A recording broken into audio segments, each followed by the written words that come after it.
Delta FM, Municipal 2020. parole de candidat. Bonjour à tous, nouvelle édition de Parole de candidat. Aujourd'hui, nous prenons la direction d'Hazebrouck et nous allons à la rencontre de Bernard De Becker. Bonjour Monsieur De Becker. Bonjour. Vous êtes le maire sortant d'Hazebrouck et vous vous présentez à votre propre succession. Avec moi, Hélène Fruchard de la rédaction de l'Indicateur des Flandres. Bonjour Hélène. Bonjour. Parole de candidat, c'est parti. Delta FM, Municipal 2020. Parole de candidat. Monsieur De Becker, vous êtes donc le maire d'Hazebrouck et vous vous présentez à votre propre succession. Est-ce que pour commencer, vous pouvez vous présenter pour les auditeurs qui ne vous connaissent pas ? Oui, alors donc Bernard De Becker, je suis bien sûr marié, j'ai 71 ans. Je me suis présenté en 2014, j'ai également 2 filles et 4 petits-enfants, voilà. Donc une famille d'Hazebrouck. Je suis né à Hazebrouck et j'adore cette ville. C'est pour ça qu'en 2014, je me suis investi pour cette ville. Qu'est-ce qui vous a poussé à vous présenter là ? Qu'est-ce qui vous a poussé à y retourner ? Alors, qu'est-ce qui m'a poussé ? C'est parce que, si vous voulez, on vient de travailler pendant 6 années. Donc, nous avons forcément changé un peu l'aspect d'Hazebrouck. Quand on le regarde, on voit bien, et les citoyens le disent, Hazebrouck s'est transformé en 6 ans. 6 ans, c'est long et court à la fois. Et nous avons encore beaucoup de choses à faire. Donc, je n'aime pas un travail qui n'est pas terminé. Donc, c'est pour cela que j'avais envie de continuer, de me représenter. Aussi, une chose qui est importante, c'est par rapport aussi aux citoyens. Je n'avais pas envie aujourd'hui de leur tourner le dos parce que je me suis investi. Il y a un engagement de 6 années et je pense qu'on a encore beaucoup de choses à faire ensemble. Il y a aussi mon équipe qui m'a soutenu. Et puis, quelque part aussi, je pense que cette ville, je l'aime, j'y suis né et c'est pour ça que je me suis engagé et que je m'engage une seconde fois. Hélène, un petit mot ? Le mandat n'a pas été simple. Est-ce que ça a été facile de constituer une nouvelle équipe ? Alors, très facile. Les gens sont venus. Alors ça, j'étais vraiment très heureux, je dirais, parce que, effectivement, quand vous voyez des citoyens qui veulent s'engager auprès de leur maire, moi, ça m'a vraiment flatté. Ça veut dire que tout n'est peut-être pas parfait pendant ces 6 années, mais il y a quand même, si vous voulez, une récompense qui est là. Et pour moi, je le reçois comme une récompense. Les gens qui sont venus frapper à la porte vont dire « Monsieur le maire, on aimerait vous rejoindre ». Et ça, c'est important. C'est un signal. Le mandat n'a pas été simple, hein, on en parle. Oui. Qu'est-ce qui vous n'avez pas hésité du coup à vous représenter ? Enfin, ça aurait pas pu vous freiner, par exemple, à vous dire je veux plus revivre la même chose, j'imagine. Non. Alors là du tout, parce que moi je suis un combattant. Effectivement, comme vous le dites, ça n'a pas été simple. Mais je suis resté debout. Je suis debout. J'y reste et j'y retourne. Donc pas du tout, moi j'ai pas hésité un instant, j'ai eu simplement une réflexion parce que j'ai 71 ans, 6 ans là-dessus, ça m'amène un petit peu plus loin, n'est-ce pas ? Et mon parcours, le plus long est derrière moi. Donc il y avait cette réflexion-là, et puis la famille également, c'est important dans la vie, une famille, tout simplement. Mais cette période difficile, le bateau Hazebrouck, il nage, il vogue, il va très bien. Donc j'ai aucune raison de ne pas me représenter. Quand est-ce que vous avez pris la décision ? C'est quoi maintenant ? C'est une bonne question, tiens. Il y a peut-être 3 semaines. 3 semaines où j'ai déclaré d'ailleurs à l'Indicateur. Voilà, c'était un samedi matin, il y a 3 semaines, je crois. Voilà, c'était Marie. Et Marie m'avait demandé, Monsieur le maire, est-ce que vous pourriez, si vous avez la primeur ? J'ai dit, écoutez, si ça vous fait plaisir, ça me fait plaisir. Alors, il y a eu un déclic. À quel moment vous vous êtes dit, allez, j'y retourne ? À quel moment ? Quand j'ai justement parlé un petit peu à mon épouse, parce que je pense qu'il faut être en harmonie. Si toutefois elle souhaitait plutôt avoir une vie de famille normale, mais elle me connaît, elle sait que j'ai besoin, moi j'ai besoin du monde. Moi de toute façon, vous savez, mes origines, c'est ça. J'ai toujours été très proche des gens, j'ai fait du commerce, et c'est ma vie et c'est ma passion. Et j'ai fait bien de choses bien avant d'être maire, et elle sait très bien que si je reste à la maison, ça va pas le faire. Donc, puis j'ai une épouse qui, pour cela, m'a donné le feu vert. Donc, c'est merveilleux. Est-ce qu'on pourrait revenir un petit peu sur le mandat qui vient de s'écouler ? Quel regard vous portez sur ces 6 dernières années ? Écoutez, un mandat constructif. Un mandat où j'ai rencontré de très belles personnes. Et ça vous construit. Et comme je l'ai dit à la presse il y a quelques temps, et je le redis ici à l'antenne, vous savez, j'ai pris des coups. Énormément de coups, comme un boxeur. Un boxeur qui prend des coups, mais à un moment donné, il esquive et puis il en met une bonne aussi. Alors c'est un petit peu ça, si vous voulez.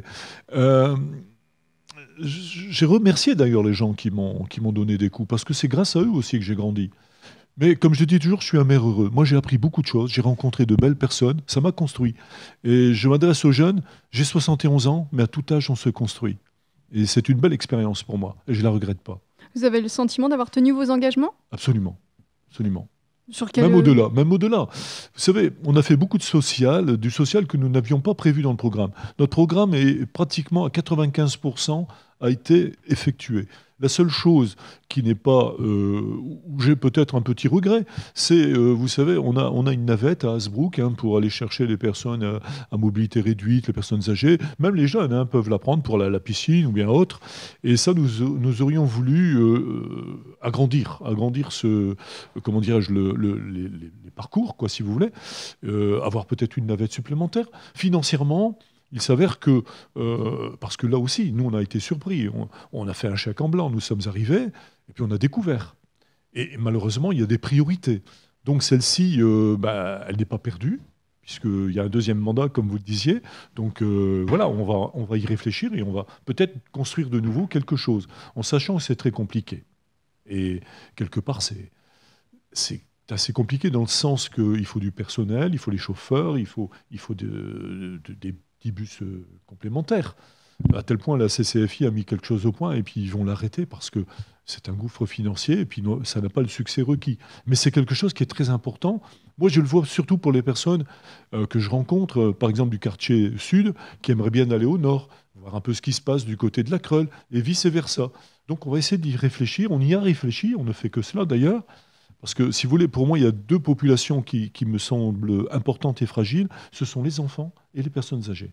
Alors là-dessus, je mets vraiment un regard très, très attentif sur ces gens-là, sur ces personnes-là. Le mandat, on le disait, a été compliqué. La crise politique vous a appris des choses? Ah oui, bien sûr. D'être peut-être un peu trop crédule, de faire trop confiance. Vous savez, 6 mois après l'élection, mon épouse n'est pas là, elle vous le dirait. Quand je suis rentré, j'ai dit, Marie, tu sais, on m'a utilisé. Voilà ma réflexion, au bout de 6 mois. Parce que je ne suis pas complètement niard, si je puis dire. Et puis, cette crise aussi, bien sûr. Bien sûr, aujourd'hui, j'en ai pris aussi, comment dirais-je, je me suis construit aussi grâce à ça.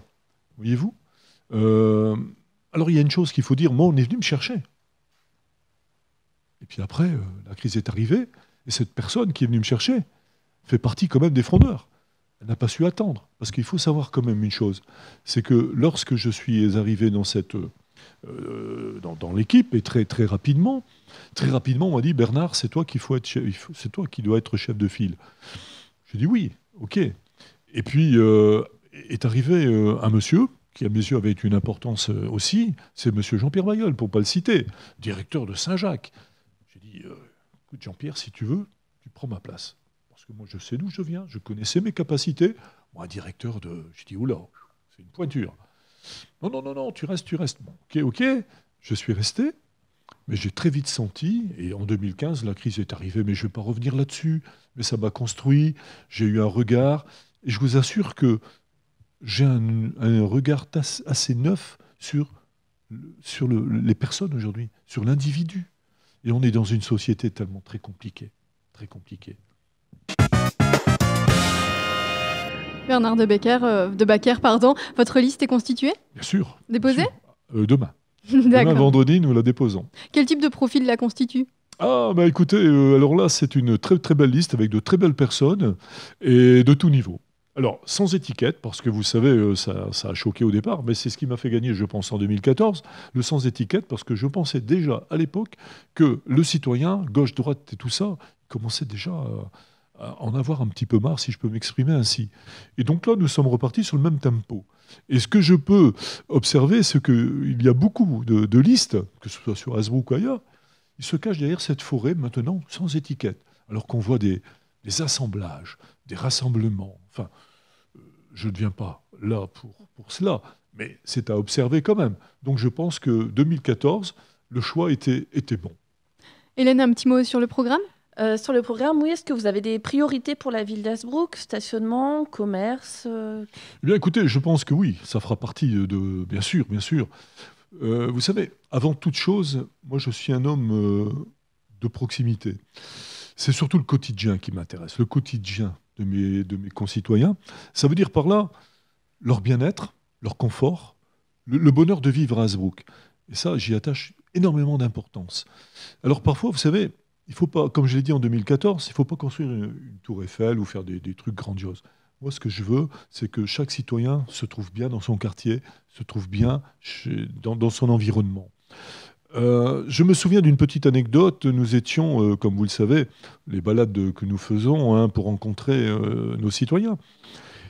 J'ai rencontré une petite dame, très mignonne, très gentille, et je vous disais que ce sont des populations fragiles. Il y avait un affaissement de son trottoir. Elle me dit, monsieur le maire, c'est pas possible. Vous savez, c'est les maisons, quand on ouvre la porte, on est déjà dans la belle pièce, comme on dit, dans la pièce de devant, comme elle me disait. Flaque d'eau, bingo, pas de l'eau chez elle. Je dis, madame, ne vous inquiétez pas. Le lundi, les services techniques, un petit coup de fil, je dis, écoute, il faut aller voir là. On a fait ce qu'il fallait, on a rebouché le trou, on a refait le petit coin de trottoir. Voilà, c'est pas grand-chose, peut-être aux yeux de certains, mais pour cette dame, c'est important. C'est ça le quotidien. C'est pas forcément d'épater la galerie. Et moi, je continuerai à être proche, et mes collaborateurs le savent, et l'équipe, je les ai déjà bien, comment dirais-je, informés là-dessus. Le quotidien. Ça, c'est important. Après, je reviens vers vous, Hélène, concernant, bien sûr, on le sait bien, il y a un gros projet qui est le pôle gare. Vous avez vu un certain article, peut-être ce jour. Il y a des choix qui ont été faits, des choix que je ne suis pas tout à fait en harmonie. Il y a les histoires de parking. Je me défonce becs et ongles pour trouver des solutions d'appoint, d'attente. Là encore, sur le pôle gare actuel, je me démène pour essayer de pouvoir avoir un stationnement provisoire jusqu'en février 2021, où là, les gros travaux vont démarrer pour la passerelle et pour le parking. Bien sûr que c'est important, mais je ne ferai pas que des parkings. J'ai, si vous voulez, depuis maintenant plusieurs mois, c'est Fabrice Perlin qui a rencontré, parce que moi j'étais occupé, qui a rencontré, si vous voulez, Eiffage pour des parkings silos. Mais on a plein d'idées. Mais je m'aperçois qu'il y a quelques idées qui sont similaires chez les concurrents, parce que les problèmes, ils sont là, on les connaît. Et donc on va essayer d'y remédier. Mais moi, je ne vais pas faire que du parking, parce qu'il faut aussi apprendre un petit peu à marcher, à se déplacer, etc.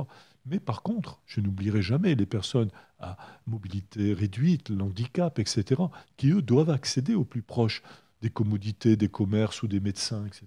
Voyez-vous ? Hélène, un petit mot sur la démocratie participative. Oui, c'était aussi un point fort de votre mandat. Vous êtes allée à la rencontre des habitants dans tous les quartiers d'Hazebrouck. Oui. Qu'est-ce que ça vous a apporté ? Est-ce que vous voulez continuer à travailler dans ce sens ? Eh bien, ce que ça m'a apporté, c'est d'abord l'écoute. Parce que vous savez, il ne suffit pas de blablater ou d'être dans son bureau et puis dire « Tiens, je vais faire ça comme ça parce qu'au matin, j'ai rêvé de le faire ». Non, on écoute et ensuite, on applique ou on essaye de rendre compte aux citoyens, forcément de les écouter dans un premier temps et d'essayer de les satisfaire dans la mesure du possible, quand c'est possible, soit matériellement, soit financièrement. Mais c'est très important de mettre le citoyen au cœur du problème. Il n'y a que le citoyen qui peut aujourd'hui nous dire « Voilà, monsieur le maire, dans le quartier, il se passe ceci, il passe cela ». Et ça, franchement, ça a été très, très, très instructif. Et bien sûr que je vais continuer. Bien sûr, on a été lauréat, il faut le savoir, de cette démocratie participative. On a été reçu à Paris, je me suis déplacé jusqu'à Vienne pour cela. Donc je continuerai bien sûr, plus que jamais. Et dans cette société actuelle où les gens ne se retrouvent pas, les Gilets jaunes, qu'est-ce qu'ils ont demandé ? C'était de pouvoir s'exprimer. C'était bien, on était déjà dans le coup là. Parce que les Gilets jaunes, c'est quoi ? C'est dire, écoutez, moi je voudrais m'exprimer. Donc on était en plein dans le mille. Et bien sûr que je vais continuer. Je vais intensifier cette chose-là, bien sûr. Monsieur De Becker, il nous reste une trentaine de secondes. Ah, c'est court. Qu'est-ce que vous avez envie de dire aux électeurs hazebrouckois qui nous écoutent ? Qu'est-ce que j'ai envie de leur dire ? Les remercier. Les remercier de m'avoir fait confiance pendant les 6 années. Les remercier parce que quand je les rencontre, c'est pour moi une récompense. Quand on les salue, quand je les rencontre à Leclerc ou ailleurs, parce que moi je suis l'homme de terrain, justement, les remercier pour leur confiance. Et puis, qu'on continue ensemble ce beau chemin. Merci Bernard Debacker, merci Hélène. Vous pourrez retrouver notre émission sur notre site internet www.deltafm.fr ou sur l'indicateur des Flandres. Bonne journée à tous. Parole de candidat à retrouver aussi en replay et en vidéo sur deltafm.fr et Facebook.